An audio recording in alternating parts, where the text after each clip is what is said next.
E estamos de volta com o BBcast, seu podcast de automobilismo e outras nerds. No episódio de hoje vamos falar sobre o review do GP da Bélgica. E aqui comigo eu tenho a Débora Santos Almeida. Olá, amigos, sejam bem-vindos a mais este podcast.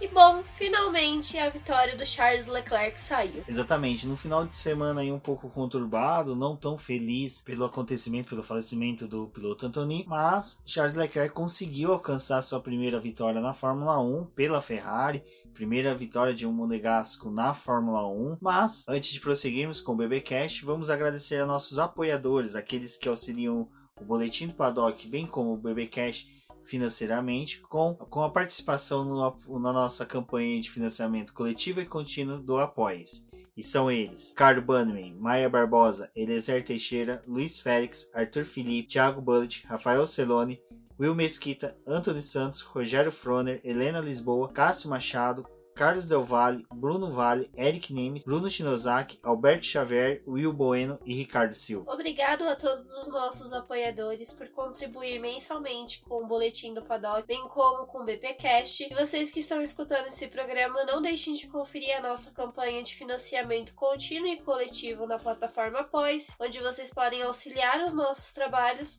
e o crescimento do Boletim do Paddock. Exatamente. Bom, antes de seguirmos para o BBcast, sobre o GP da Bélgica, vamos ouvir agora o nosso colunista sobre o WEC, Lucas Neves, que vai trazer o resultado da primeira etapa da temporada 2019-2020 da WEC, onde foi realizada a prova em Silverstone. A super temporada 2019-2020 da WEC foi marcada por homenagens, chuva e brasileiros no pódio. Antes da bandeira verde balançar em Silverstone, 1 minuto de silêncio foi prestado ao piloto Antoni, que infelizmente faleceu após um grave acidente na corrida 1 da Fórmula 2 de sábado. Após as homenagens foi dada a largada e os protótipos híbridos da Toyota dominaram boa parte da corrida e fizeram dobradinha. Petito Lopes cruzou a linha de chegada após 129 voltas e logo atrás Nakajima veio para conquistar a segunda posição com o seu protótipo TS050 número 8. Logo atrás na terceira posição o Brazuca Pipolerani veio guiando o protótipo R13 Gibson da Rebellion e colocou a equipe suíça no pódio. Já o protótipo número 1, que começou a corrida em Silverstone sendo guiado por Bruno Senna, nadou, mas acabou morrendo na praia após apresentar problemas. Sendo assim, o protótipo número 1 da Rebellion conquistou a 10ª posição.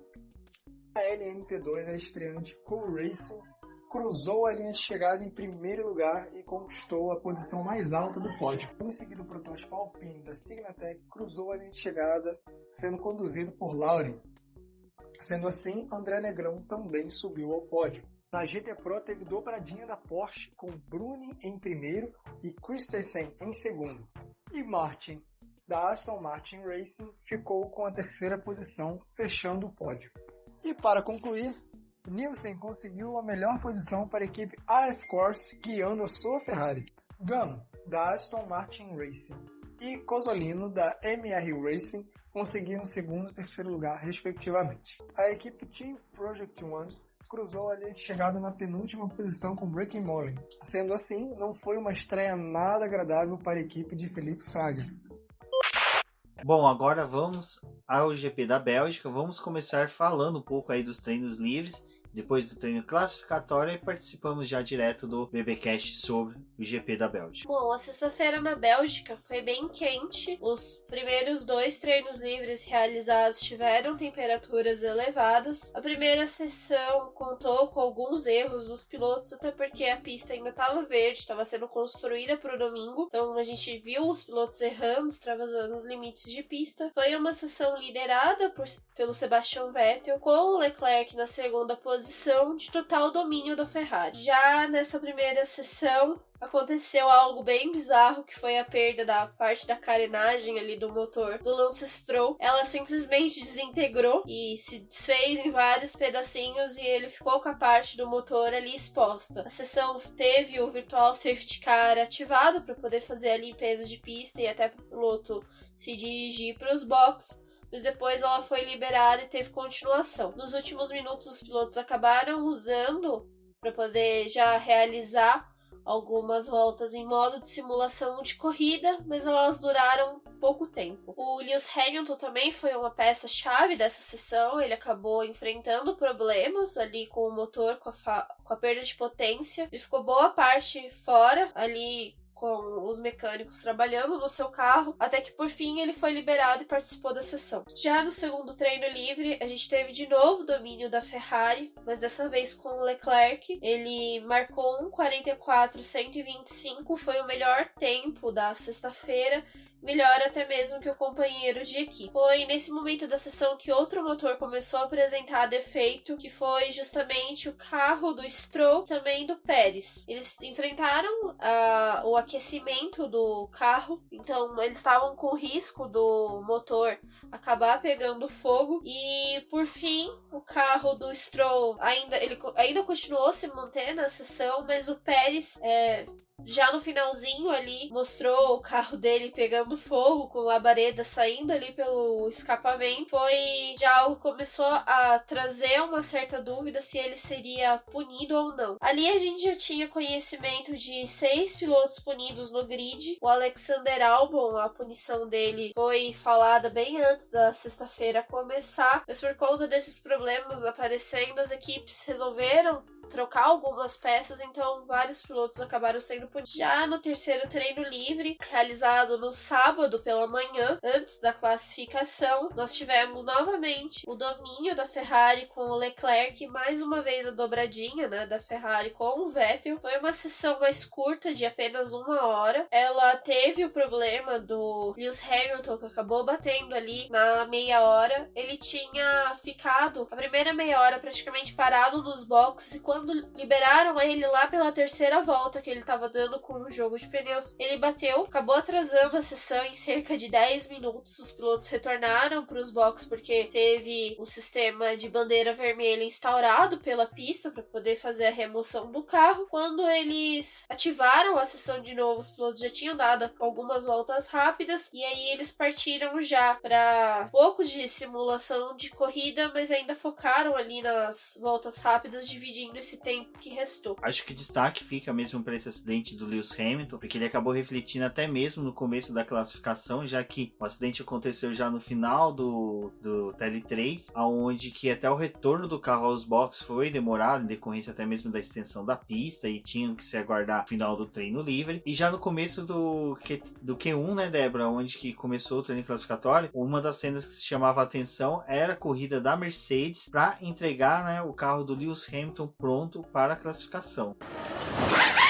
A gente sabe que a diferença do terceiro treino livre para a classificação é de um curto período de tempo, então existia a preocupação de se ele tinha danificado o chassi, porque se ele tivesse danificado, o trabalho é muito maior para a equipe. Na verdade, isso não aconteceu, ele danificou mais a parte frontal do carro. Eles conseguiram resolver para a classificação, para que ele conseguisse ir para a pista. O chassi ficou ok, só que quando a gente teve o início da classificação, a Mercedes ela costuma realmente, até mesmo nos treinos livres, ficar mais tempo nos boxes, esperar os outros pilotos limparem a pista para que eles realmente saiam dos boxes e comecem as suas voltas. E dessa forma o Hamilton acabou ficando ali um pouco mais nos boxes, até que uma bandeira vermelha acabou provocando a parada ali da classificação, porque o Robert Kubica, o motor dele abriu o bico, fez o maior fumaceiro, ele parou lá, e aí eles tiveram que entrar com os carros para poder fazer a remoção. E isso a gente via a Mercedes trabalhando no carro do inglês, fazendo os últimos ajustes para classificação, então ficou aquela coisa, eles tinham feito serviço, mas não estava completo, então eles aproveitaram aqueles minutos ali para poder dar mais alguns ajustes e poder finalmente liberar ele para a pista. Com a sessão liberada, né, Débora, os pilotos tinham praticamente 13 minutos aí para poder fazer suas voltas rápidas, onde que começou com a liberação da pista com Max Verstappen abrindo a primeira volta rápida, mas logo a gente começou a ter bem como poderia dizer, um engarrafamento na pista, né, com 20 carros, numa pista de 7 km, começou a ter uma certa, como poderia dizer, competitividade por espaço, mas só que até que o treino foi tranquilo, apesar de Antônio Giovinazzi ter tido o motor quebrado novamente, infelizmente aí ele estava avançando pro Q2, mas só que Ele era o 8º colocado na tabela, só que o motor acabou estourando. Foi mais um que a gente viu as labaredas ali de fogo saindo do carro. Novamente tivemos uma paralisação praticamente. Na verdade, sim, faltavam 43 segundos para sessão finalizar. E eles deram ela por encerrada para poder fazer a remoção do carro do italiano. Só que como a gente teve aquele sistema de bandeira amarelo ativo antes desse encerramento, alguns pilotos ainda estavam em volta rápida, mas precisaram reduzir a velocidade. E com isso a gente teve o Pierre Gasly não passando para o Q2, bem como o Carlos Sainz, que tinha ali uma chance de tentar avançar pelo menos para a segunda parte da sessão, mas não foi possível. O Daniil Kvyat, com outro carro da Toro Rosso também, ficou ali na 18ª posição. O George Russell em 19º e o Robert Kubica, que não teve tempo por conta do motor estourado. Só que essa sessão classificatória, ela aconteceu ali, só que foi... depois que ela se encerrou, tivemos diversas alterações nela, porque, como a gente sabe, Robert Kubica, tava ali com o motor estourado, o Antonio Giovinazzi também, já tinha os pilotos que a gente tinha conhecimento que também seriam punidos, e como depois da classificação tem o sistema de parque fechado, essas equipes que precisaram realizar algum tipo de alteração nos carros também foram punidas. Uma característica que já vimos a partir do Q1 era que o Charles Leclerc estava realmente ditando o ritmo, porque comparado com os demais, ele já estava fazendo volta de classificação de Q3, a partir do Q1, onde que ele conseguiu colocar ali meio segundo em cima do Sebastian Vettel, onde que o Monegasco já demonstrava que ele não estava para brincadeira e estava buscando realmente a pole position. Essa conduta dele até preocupou em alguns momentos da classificação, porque tinha a pista da Bélgica, ela tem vários desníveis, então ela tem bumps, essas outras coisas, e acabam prejudicando o carro, e ele tava ali fazendo as voltas voadoras e às vezes ele cometia pequenos erros que na pista da Bélgica a gente sabe que às vezes ela acaba castigando o piloto, então tinha, medo de acontecer algo parecido como em Baku, quando ele bateu na classificação, e ele poderia, por conta dessa batida, ter até mesmo tentado uma vitória ali em Baku, e não foi possível. Exato, mas aí já removido o carro do Antonio Giovinazzi da pista, foi aberto o Q2, onde que já começamos, Débora, novamente aquela busca dos pilotos para tentar fechar a volta, pelo menos aqui lhe garantisse no Q3, já nos primeiros momentos. Um dos motivos é a extensão da pista da Bélgica, onde qualquer bandeira amarela, bandeira vermelha, o retorno para o box se torna quase que obrigatório por causa da forte, vamos supor, desgaste do pneu. Então, na abertura dos boxes a gente já teve, a saída já de vários pilotos, entre ele e o Kimi Raikkonen, que foi o primeiro a anotar tempo. Ele anotou 1:44.140. Kevin Magnussen também já deixou rapidamente ali os boxes. E o Leclerc, ele voltava a assumir a ponta, novamente com uma volta de classificação com 43.376. O Vettel também acompanhou ali o companheiro de equipe. Acompanhou o companheiro de equipe, é complicado, mas tudo bem. Foi mais uma sessão bem intensa. Foi uma pena ali ver, principalmente o Lando Norris ficando nessa segunda parte da sessão e não conseguindo avançar para o Q3. Exato, acho que ali os eliminados, mesmo que nós tivemos eliminados que não foram, ao Q3, o Lando Norris acho que é um dos destaques, pois esperávamos pelo menos um bom desempenho dele, mas as características da pista não favoreciam o chassi e consecutivamente o motor da McLaren. Uma surpresa ali, eu acho que estavam entre os que chegaram até o Q2 e que não foram ao Q3 era o Lance Stroll, mas só que a gente continua naquela velha discussão, de que os carros que vieram ali da Force India, atual Racing Point, continuam com as características de pistas de alta, pistas que demandam ali uma certa configuração de carro que favorecem pistas que têm um longo período de aceleração. A Racing Point continua a seguir a escola Force India de desenvolvimento. E Alexander Albon, companheiro de Max Verstappen, que estava no seu primeiro treino classificatório dentro de um cockpit de uma Red Bull, ele ficou no Q2. Eu acho que não foi tanto um desmérito dele, porque o final de semana inteirinho dele foi de adaptação ao carro. E não só isso, como a Red Bull já tinha conhecimento da punição dele, não tinha necessidade de ficar forçando o carro, porque eles já sabiam que ele ia largar da última posição. Exatamente. E Daí começamos ao Q3, né, Débora? Eu acho que o que foi interessante do Q3 foi que a gente já tinha a perspectiva forte de que o Charles Leclerc sim faria a pole position em decorrência de todo o final de semana, ter dominado os treinos livres, Q3, Q2, Q1 ele ter feito, né, a liderança, a todo momento fazendo voltas rápidas. Eu mesmo, durante assistindo, eu criticava ele de que não havia necessidade dele, mesmo nos primeiros partes do treino classificatório, ele buscar um desempenho tão forte. Mas o Monegasco, ao final, conseguiu a pole. Acho que o que ficou interessante aí do Q3... Foi os carros da Mercedes. Se galfinhando, né? Parecia que, na verdade, tinham trocado os pilotos. E ali na Mercedes a gente tinha o Grosjean e o Magnussen, mas não era o Bottas e o Hamilton brigando ali, sem necessidade por um espaço na pista. Os dois foram liberados juntos, então eles começaram a disputar ali espaço para poder travar a melhor volta. O Leclerc já tinha virado a melhor volta quando ele concluiu ela, garantindo a pole.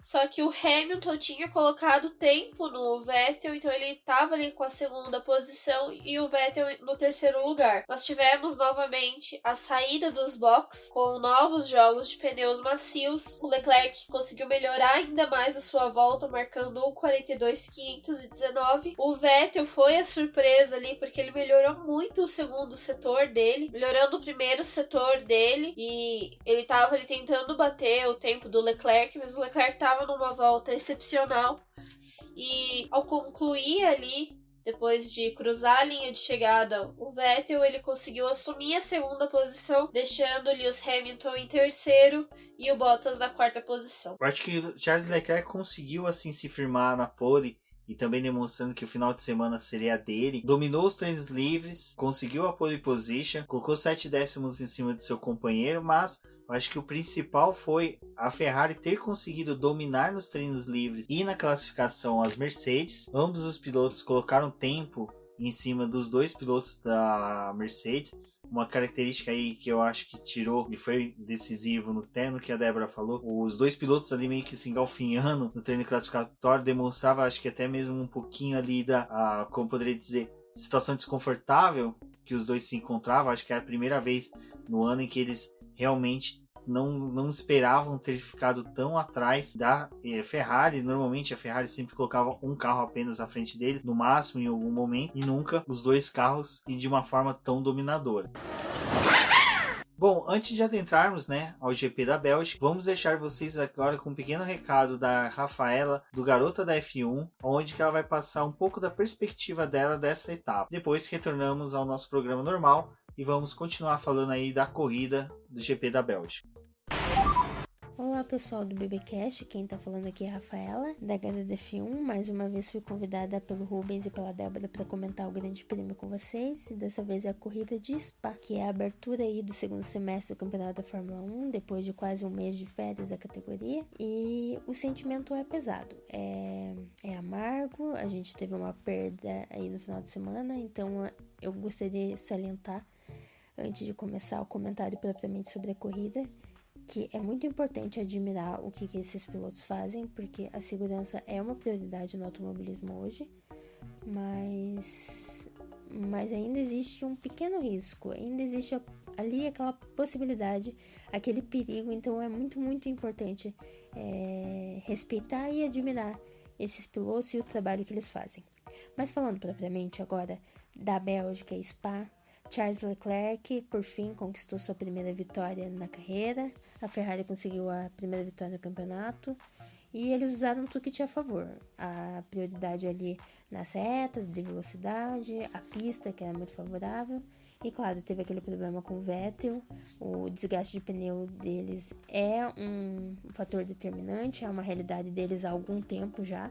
Mas eles souberam pensar estrategicamente. O Hamilton poderia ter vencido essa corrida se não fosse o erro da Mercedes nos boxes e se não fosse o Vettel segurar ele naquele momento. Aquilo foi fundamental para que o Hamilton não conseguisse chegar no Leclerc, porque se ele tivesse chegado antes, com certeza ele teria conseguido ultrapassar, até porque o Leclerc também estava ali de pé de igualdade no tempo de troca de pneus, e o pneu dele estava totalmente mais desgastado. O Hamilton tinha muito mais ritmo. E muito interessante essa evolução do Hamilton, porque ele começou muito mal os treinos livres, até bateu no terceiro, mas conseguiu se recuperar na corrida e se mantém aí na vantagem do campeonato. Com certeza a Extra vem tranquilamente. O Mercedes também muito bem na corrida ali, o Bottas meio apagado, mas fez o trabalho dele, terceira colocação. E é isso aí. Max Verstappen quebrou uma sequência muito boa para ele e para a Red Bull. Ele se envolveu em um acidente com o Kimi Raikkonen, que também prejudicou o finlandês. Não chegou a abandonar, mas a Sauber do Raikkonen ficou em um estado que simplesmente ele não conseguiu fazer um bom trabalho no domingo. Já o Verstappen teve aí seu abandono, foi infeliz, mas ele foi bem maduro ao sair do carro, conversar com os jornalistas e falar sobre a situação. Ele realmente não foi agressivo em momento nenhum e até se alentou sobre a situação que estava no final de semana, que aquilo foi básico, que coisa muito pior podia ter acontecido, né? O Albon aí que estreou na equipe fez um bom trabalho, seja porque teve quebras na frente dele, seja porque a pista dava a possibilidade de muitas ultrapassagens, não interessa, ele fez um bom trabalho, tá aí mostrando um bom serviço, que é o que a Red Bull quer, né? E em contrapartida, a McLaren teve um final de semana terrível. O Carlos Sainz, que era o aniversariante do dia por acaso, abandonou logo no início. O Norris largou em 11º, fez uma corrida de recuperação, estava em 5º ali por boa parte do grande prêmio, se manteve naquela colocação e faltando uma volta quebrou o carro. Coitado, caiu para a 11ª colocação de novo e ficou sem pontuar. Um final de semana bem triste para a equipe que tá se recuperando bem nesse campeonato. O Pérez foi uma surpresa. Desde os treinos ele tem aparecido entre os primeiros e ele por fim deu um protagonismo para Racing Point, que tá apagadíssima no campeonato, mas que apareceu aí. Não sei se teve uma evolução real, se foi só condições de pista mesmo, mas foi um trabalho que vale exaltar. A próxima corrida acontece na Itália, é favorável para a Ferrari e eles têm tudo para dar as caras aí, tentar animar e mudar as coisas tanto no campeonato de pilotos quanto de construtoras. Agora não tem muita chance de ganhar qualquer coisa, mas é interessante eles ficarem ali de olho no vice da construtores, tentar se aproximar no pilotos, porque a gente nunca sabe, né? Pode acontecer muitas coisas.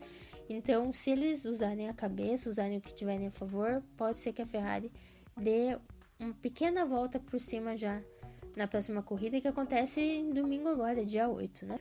Queria agradecer aí o Rubens e a Débora mais uma vez pelo convite. É sempre bom conversar com vocês e comentar um pouquinho sobre a corrida. E a gente se vê na próxima. Vocês podem me seguir por todas as redes sociais, tanto Instagram, Twitter e Facebook. Sou Garota F1. Ou acompanhar pelo site garotaf1.com.br. Até a próxima.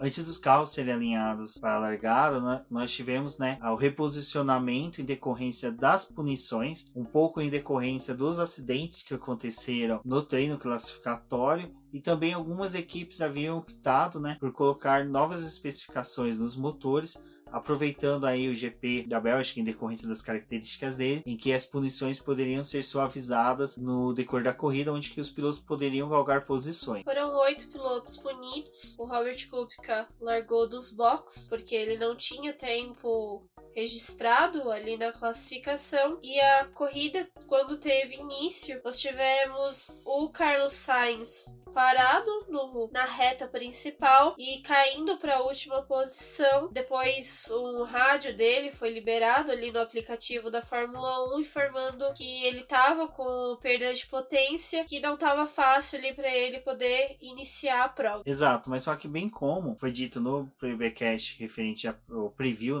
da corrida, nós ressaltamos que uma das características da largada do GP da Bélgica é a possibilidade de acidente ali já na primeira curva, que novamente sucedeu, que foi o encontro do Kimi Raikkonen e do Max Verstappen já na primeira curva, onde o Kimi Raikkonen foi fazer a curva e o Max Verstappen acabou tentando ultrapassar ele ali, porque novamente Max Verstappen não teve uma boa largada e ele acabou caindo algumas posições, e na busca dele em recuperar essa largada ele foi muito afobado, aonde que ele acabou colidindo com o Kimi Raikkonen. O Kimi Raikkonen teve o assoalho e a lateral do carro danificada, já Max Verstappen teve a suspensão quebrada, aonde que ele ainda tentou, né, eu acho que na cabeça dele levar o carro aos boxes, mas só que já é um otimismo gigante tentar fazer o Rouge com o carro, quanto mais seguir 7 km aí com a suspensão quebrada. Era impossível, até foi acho uma pergunta que fizeram pro Del Valle do podcast Film Brasil, se era possível recuperar o carro, só que a extensão ali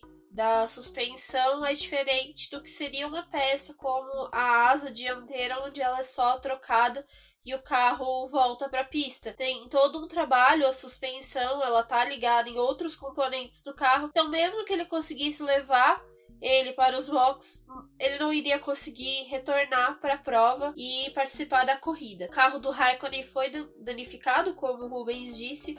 O safety car foi ativo para poder fazer a limpeza de pista. O Raikkonen se arrastou até os boxes, realizou uma troca de pneus. Eles devolveram o carro da Alfa Romeo para o grid ali, para a corrida.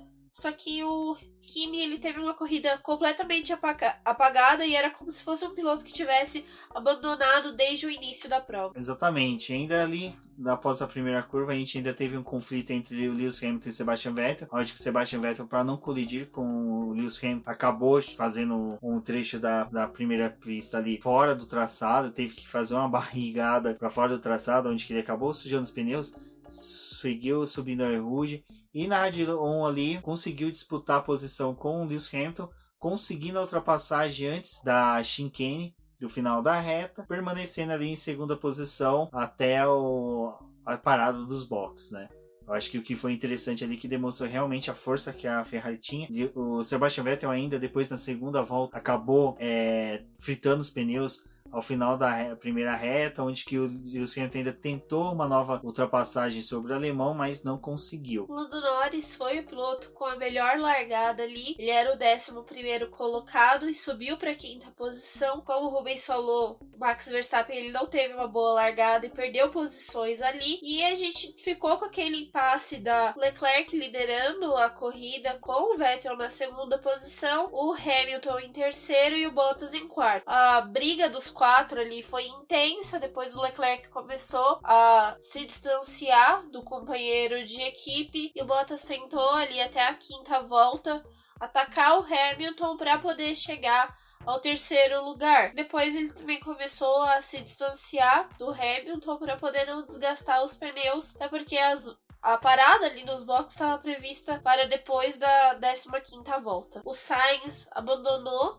a 4ª volta, encostando o carro na área de escape. Após o abandono do Sainz, o que se deu de interessante ali nas primeiras voltas foi ver Grosjean e Magnussen sem se engalfinharem, mas entre os 10 primeiros, seguidos de Pérez, Gasly e Stroll. Eu acho que era uma boa perspectiva para o Gasly estar ali entre os 10 primeiros no começo da prova. Era uma resposta também à sua remoção da Red Bull e promoção, vamos por assim, a Toro Rosso. Então, a gente tinha ali uma configuração que não era muito convencional nos GPs atuais. Grosjean e Magnussen são pilotos que normalmente eram difíceis, nós vemos eles os 10 primeiros sentar um engalfinhando com o outro, mas aí dessa configuração em diante, já a partir da 9ª volta, nós vimos que o Magnussen se tornou meio que, como eu posso dizer, uma chicane ambulante dos demais pilotos, onde que ele começou a sofrer ultrapassagens seguidas dos demais pilotos até chegar quase a uma das últimas posições, o que foi estranho, porque nesse momento o Grosjean conseguia imprimir um bom ritmo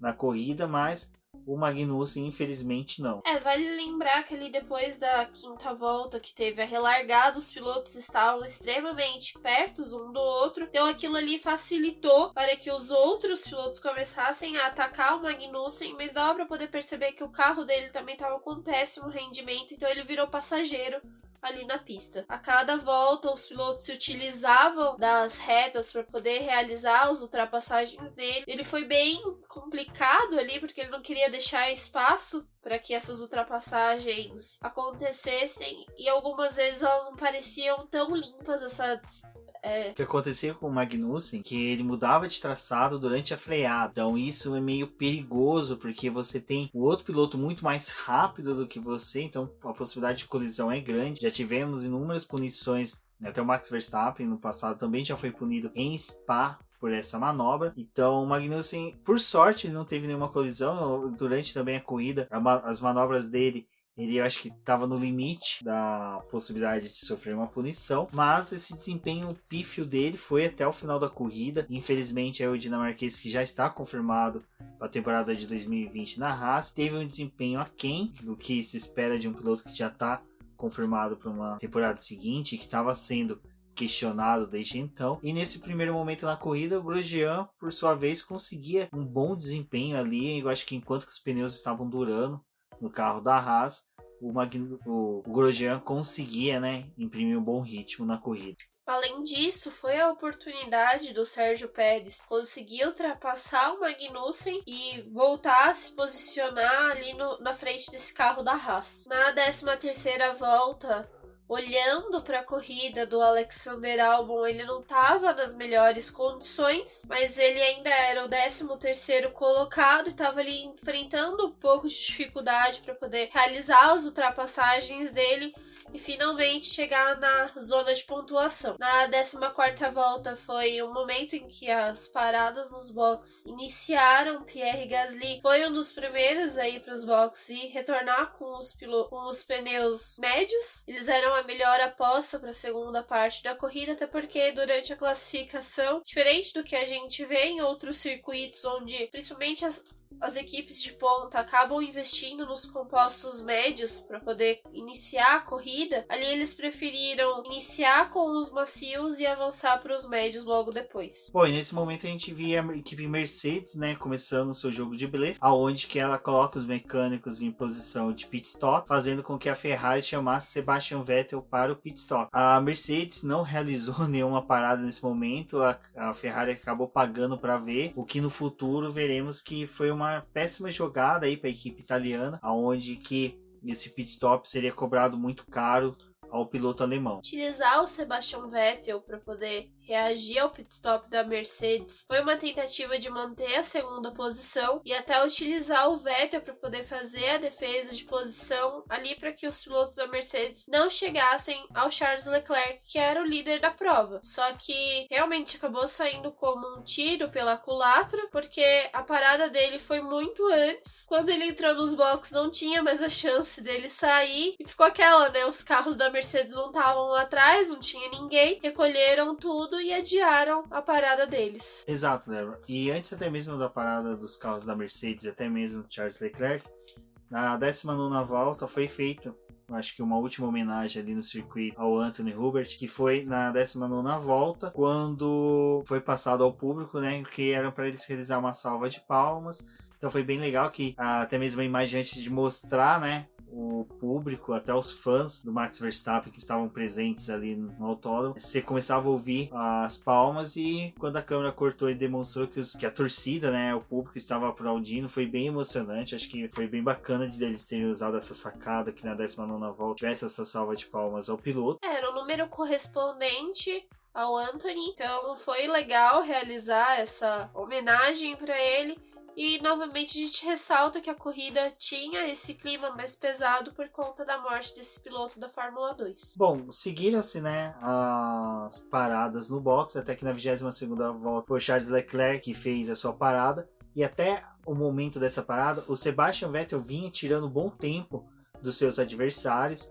Ele até demonstrava que iria assumir a liderança após as paradas dos demais pilotos, uma vez que ele de compostos médios começou a render muito mais do que eram com os compostos mais macios. Contudo, todo esse rendimento dele seria cobrado dele ao final da corrida. Logo depois, na 23ª volta, o Hamilton fez a parada dele. Ela foi bem lenta e acabou prejudicando tudo que ele tinha tirado ali na pista pela permanência dele depois da parada do Vettel. O Bottas foi na 24ª volta, realizou a parada dele, e ali a gente encerrou a parada dos 4 primeiros pilotos do grid. Exato, como eu disse agora há pouco, Sebastian Vettel vinha num rendimento muito alto, mas já na 25ª volta o rendimento dele já não era tão bom. Por sua vez, o Monegasco tinha um rendimento melhor, e aí começou até mesmo o Burt durante a transmissão falar, né, de uma possível ordem de equipe para que o alemão abrisse, para que o piloto, o Charles Leclerc, assumisse a liderança. Foi, de certa forma, a opção mais certeira da equipe, uma vez que era melhor focar no Charles Leclerc na vitória. Contudo, eu acho que aí começa uma sequência de erros da Ferrari após essa sábia decisão em começar a meio que sacrificar o Sebastian Vettel em pró do Charles Leclerc, aonde que as decisões que vieram a seguir começaram a prejudicar até mesmo a possível e a permanência até mesmo do Vettel no pódio. Eles mostraram mais uma vez que não conseguem lidar com os dois pilotos na pista.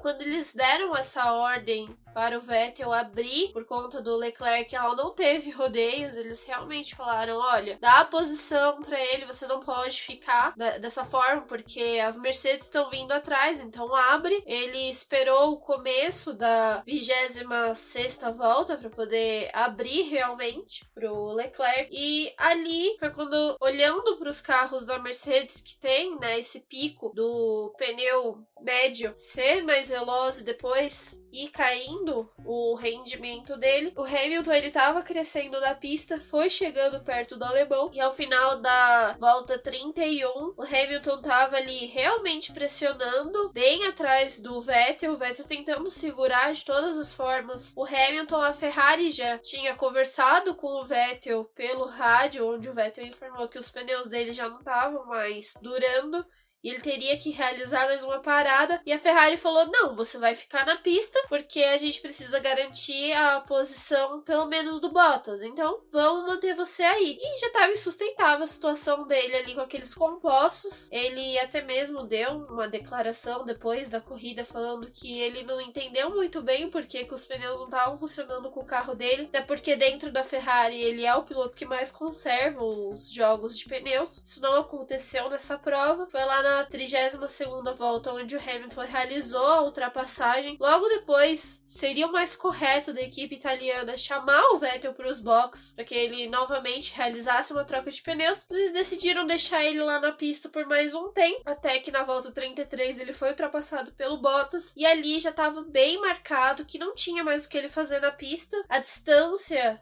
ali da 4ª posição para o 5º colocado, que era o Lando Norris, era bem grande, então ainda favorecia uma parada da Ferrari. E na volta 34, depois de todo esse dilema, eles resolveram parar com o alemão mais uma vez e instalaram os compostos macios para que ele seguisse até o final da prova. A minha crítica à Ferrari foi que exatamente no final da 31ª volta eram para eles terem chamado o Sebastian Vettel para os boxes. Essa permanência dele na pista simplesmente para segurar ele, para segurar a vitória do Charles Leclerc, foi um erro.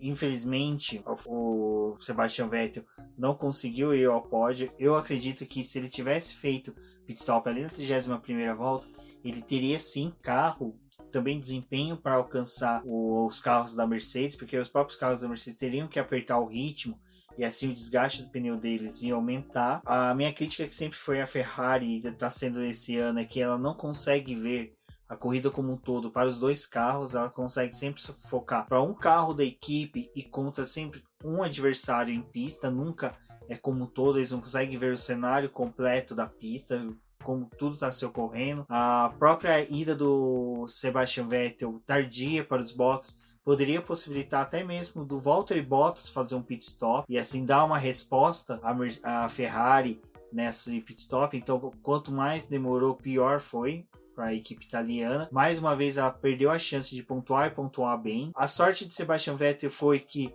o Max Verstappen não pontuou nessa corrida, então para ele pode ter auxiliado ele aí no campeonato de pilotos, mas para a Ferrari fica ainda aquele gosto amargo de que ela ainda não sabe fazer boas estratégias. A estratégia de utilizar o Sebastian Vettel para segurar o Lewis Hamilton foi boa, mas só que não se torna boa quando você tem um tetracampeão no cockpit do carro. Você fazer isso com um piloto que é segundo piloto, caracterizado como segundo piloto, é uma coisa. Você utilizar o Valtteri Bottas, como a Mercedes faz, como escudeiro, é uma coisa até mesmo aceitável, mas utilizar um tetracampeão, um piloto que veio para remoldar a equipe, trazer toda a vitória, a glória da Ferrari, não é algo legal. Então não fica muito bem perante toda a comunidade do automobilismo. Eu vejo que o que a Ferrari fez nessa corrida, talvez, né, foi por conta dos dilemas lá, Baku, depois na Áustria, onde eles ficaram devendo uma possível vitória pro Leclerc. Na verdade, em Baku foi mais culpa do Leclerc pela batida que ele teve na classificação. Eu até tava dando uma lida nas crônicas que eu realizei nesse período, e a de Baku acabou me chamando a atenção por conta disso, onde uma das coisas que eu falei é que a Ferrari tava naquele dilema de escolher quem seria o primeiro piloto para poder representar a equipe esse ano, e eles parece que não decidiram, depende da corrida, eles favorecem um. Nessa corrida favoreceram o Leclerc, que teoricamente seria o segundo piloto, como eles informaram no começo do ano, mas a conduta deles às vezes não corresponde ao que eles falam. O Vettel fez essa atuação que não é digna realmente dos títulos que ele carrega, só que também tem aquele impasse que a Ferrari estava devendo, pelo menos uma vitória para o Leclerc. Ela demorou para poder acontecer e, de certa forma, aconteceu em um bom momento, que foi no retorno da Bélgica. Só que as questões de estratégias deles já deveriam ter sido resolvidas no começo do ano. Para sorte da Ferrari, não só ela errou no pit stop, chamando, né, o Sebastian Vettel cedo e depois de forma tardia, como a Mercedes também errou no primeiro pit stop realizado por ela, que foi com Lewis Hamilton, aonde ali ela perdeu um pouquinho mais de um segundo com o piloto inglês parado, o que acabou sobrando, né, como eu poderia dizer, uma falha da equipe que prejudicou o inglês, porque após a parada do Sebastian Vettel, o foco da transmissão se voltou todinha para o Lewis Hamilton, que começou a imprimir um ritmo muito forte. Acho que foi aquele momento em que o Lewis Hamilton liga a chavinha mágica do carro da Mercedes, onde ele começou a reduzir pouco mais de um segundo por volta. Teve volta que ele conseguiu reduzir até 2 segundos, onde que o próprio Charles Leclerc sentiu, ele teve que começar a apertar bastante o ritmo dele. Ele cometeu alguns erros também, né? A gente viu algumas fritadas de pneu ali na tentativa se manter na primeira posição, e o Hamilton foi diminuindo essa diferença deles muito rápido. Até mesmo no conjunto de 5 voltas para o final, ali se acentuou realmente a diferença entre os dois. A própria Mercedes já sabia que o carro da Ferrari, quando aperta o ritmo, eles têm uma degradação mais rápida, o pico de desgaste do pneu se acentua. Então a equipe alemã, junto com o Lewis Hamilton, traçou uma estratégia muito boa de voltas rápidas. O Lewis Hamilton começou a apertar cada vez mais o ritmo, aonde que ele conseguiu chegar até quase a bandeirada, praticamente colado no Charles Leclerc. Por sorte, eu acho que ali teve aquele acidente horrível, foi bem impactante, o acidente do Antonio Giovinazzi, aonde que no setor 2 teve a bandeira amarela, em que eu acho que o Lewis Hamilton teve que ser obrigado a tirar um pouco do pé, porque realmente é vista a telemetria do carro para ver se o piloto tem um ganho comparado com a volta anterior. Mas se não fosse isso, somado ao 1 segundo e pouco que ele perdeu no pit stop, o Charles Leclerc não teria cruzado a linha de chegada em primeiro lugar. Ou teria acontecido algo semelhante, que foi o GP da Áustria, onde, no caso ali do GP da Áustria, o Verstappen pressionou o Leclerc para poder conseguir a primeira posição e a ultrapassagem ocorreu na penúltima volta. Isso talvez poderia ter acontecido na última volta entre o Hamilton e o Leclerc. Bom, como dito, na última volta, após o acidente do Antonio Giovinazzi, Charles Leclerc cruzou em primeiro, seguido do Lewis Hamilton e Valtteri Bottas, Sebastian Vettel. Esperávamos, né, o carro da McLaren, mas só que quando abriu o vídeo para a chegada do Charles Leclerc, a gente viu exatamente o carro da McLaren, mas não em quinto, né, sendo ultrapassado aí pelos primeiros colocados, pois o Lando Norris, ao abrir a última volta, o carro dele perdeu potência e acabou quebrando metros depois da linha de chegada, o que até mesmo foi visto pela Débora como uma sorte dele, porque assim ele conseguiu ficar em 11ª posição. Infelizmente não conseguiu nenhum ponto, mas você vê tudo que ocorreu na pista. O Lando Norris foi um piloto que permaneceu ali na 5ª posição e assim não conseguiu sua pontuação. Mas eu acho que os dois destaques dessa corrida foi Lando Norris, que conseguiu da primeira volta até a última permanecer na 5ª posição, só perdeu as posições em decorrência do pit stop, mas depois conseguiu se firmar na 5ª posição. Vinha uma sequência da McLaren, né, de sempre ter um piloto ali na 5ª posição, marcando como a quarta força do grid, então o Lando Norris permaneceria ali com essa pontuação típica que estava sendo da McLaren. E por fim, ele antes, mesmo depois da bandeirada, ali nós tivemos a disputa de posições entre o Albon e o Pérez. Pérez realmente ali deu uma apertada pro Albon para fora da pista, mas só que foi bacana que o tailandês mostrou quanto ele é aguerrido, mesmo em um momento adverso, que é permanecer com metade do carro na grama. Ele conseguiu tracionar melhor, apesar de estar também com o DRS aberto, mas só que ele conseguiu tracionar melhor e conquistou a 5ª posição. Olhando por uma perspectiva positiva aí pro tailandês, ele estaria com o carro na posição que seria realmente de reivindicação da equipe da Red Bull. Então eu acho que mesmo com o Max Verstappen ainda na corrida, ele não conseguiria algo mais do que uma 4ª posição. Então o resultado final do Albon foi muito positivo. Eu acho que ele deve sair ali com a autoestima muito alta, indo para Monza agora com boas perspectivas, e torcer para que o tailandês permaneça aguerrido dessa forma. Infelizmente não foi uma prova onde que a gente conseguiu tirar um comparativo dele com o Max Verstappen, mas acho que o primeiro e único comparativo que nós temos é que o Albon, comparado com o Max Verstappen, é menos afobado, então isso pode ser favorável ele ao resto do campeonato, e no ano seguinte que teremos ele ainda na Red Bull. Meus destaques ficam principalmente para o Pérez, na 6ª posição. O mexicano provou durante todo o final de semana que estava com um bom rendimento. Ele ficou em todos os treinos livres ali próximo dos líderes, conseguindo boas posições. Então provou que o carro da Racing Point estava com um bom rendimento, principalmente guiado por ele. Acho que outros destaques que a gente pode dar é o Pierre Gasly, que permaneceu com o mesmo desempenho que ele vinha tendo na Red Bull, com o carro na 9ª posição e atrás de seu companheiro de equipe. E eu acho que também fica um pouco para o Hülkenberg, que conseguiu aí, mesmo recém-cadastrado no site da Cato na Dub em busca de emprego, conseguiu ficar à frente do Daniel Ricciardo, seu companheiro, superou e muito o australiano, né, que acabou fechando o grid em 14ª posição, enquanto que o alemão ficou em 8º. As duas, Racing Point, como a Débora disse, foram destaques, porque Pérez terminou na 6ª posição e o Lance Stroll terminou na 10ª posição. Vale lembrar também o discurso do Verstappen após a batida que ele teve. Ele falou que dentro do que tinha acontecido no final de semana, já tinha sido praticamente uma vitória ele ter saído bem do carro. Então foi algo maduro a respeito dele tomar essa conduta e falar isso, que a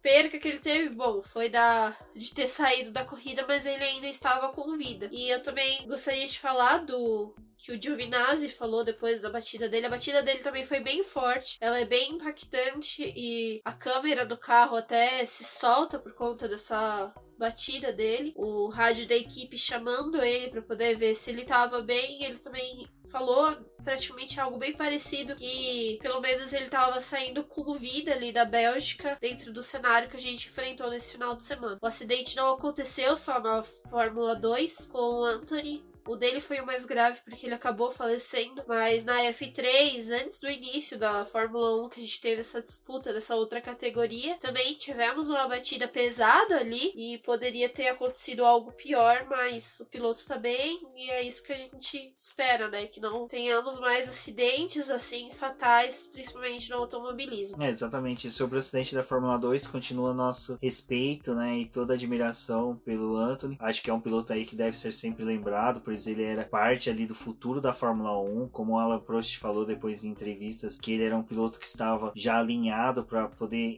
entrar para a Renault no ano de 2022, então ele já era um piloto que estava sendo trabalhado com essa intenção.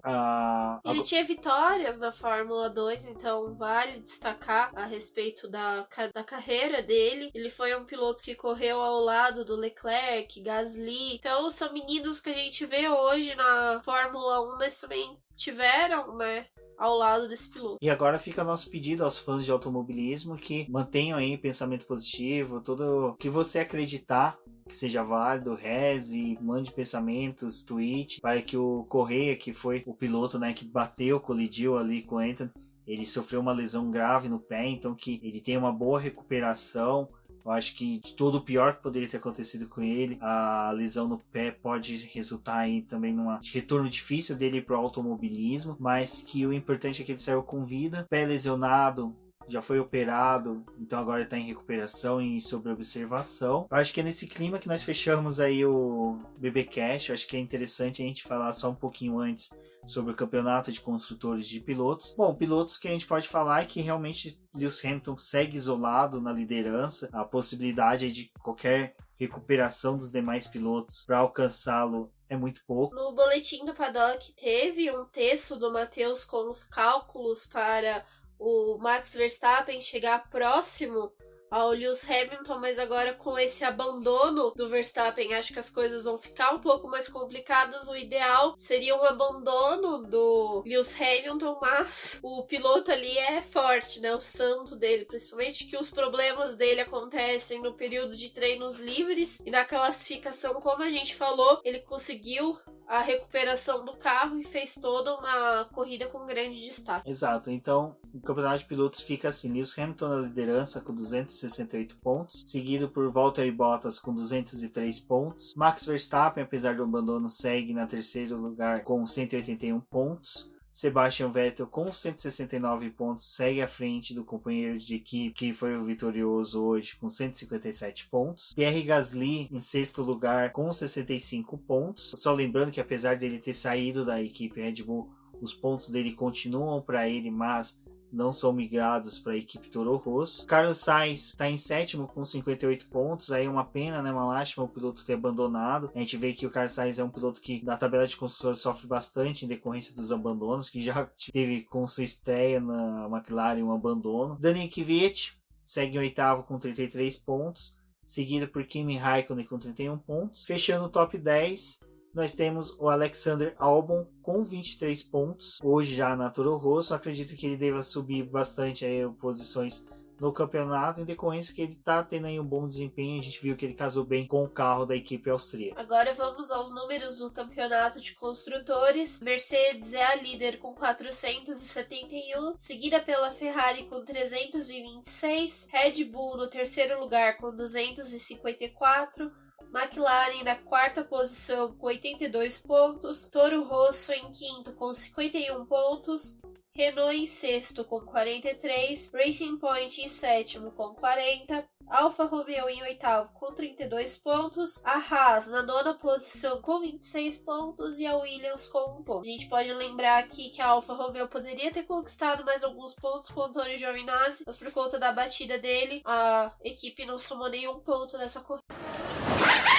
Bom, pessoal, tentamos fazer um BBcast aí um pouquinho mais suave em decorrência de todo o clima que foi no automobilismo esse final de semana. Nós vimos homenagens ao Anthony desde categorias como a WEC, no seu treino classificatório ontem, também hoje na corrida. Na Copa Truck nós tivemos também um minuto de silêncio ali em homenagem ao piloto. Então você vê que a comunidade do automobilismo está sempre movida e unida, sempre em prol da vida e das amizades. Então é difícil você fazer um programa depois de uma situação dessa, mesmo a gente que tem um acompanhamento muito superficial da categoria, mas nós sabemos que muitos ouvintes acompanham fielmente lá a Fórmula 2. Então agradeço a todos que ouviram o BBcast, que se dispuseram a ouvir em decorrência de todos esses acontecimentos. E mais uma vez fica aquele recadinho da paróquia para que visitem a nossa campanha no Apoia-se sobre o nosso financiamento coletivo e contínuo para o financiamento do boletim do Paddock do BBcast. Podemos falar aí que vai ter muitas novidades, então vá acompanhando tanto eu, Rubens do GP Neto, né, nas redes sociais, como a Débora também nas redes sociais, porque nos próximos dias devem sair novas novidades aí para vocês,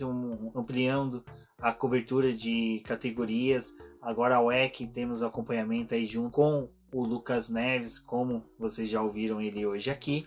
Demais categorias serão tratadas ao longo do ano. Então, agradeço a todos que foram fiéis a nós aí, que ouviram o BBcast até o final. Agradeço a todos, um forte abraço e até a próxima. Bom, é difícil fazer a cobertura do automobilismo, porque não é só de alegrias que a gente vive. Então, quando tem uma morte é muito complicado de tratar ela e trazer ela para os nossos leitores e até mesmo aqui no programa. Tentamos fazer da forma mais respeitosa possível, trazendo as coisas que ocorreram, as homenagens. Vamos ter mais homenagens ao longo da semana e até mesmo nos próximos anos, quando essa data for lembrada novamente. Vai ser algo que vai trazer muita comoção. A gente sabe que todas as tragédias do automobilismo trazem alguma mudança, então é provável que até mesmo algo que a gente discutiu, pode ser que o carro da próxima temporada seja mudado, o carro de 2021 principalmente traga mais segurança ainda. O automobilismo, a gente fala várias vezes que ele tem uma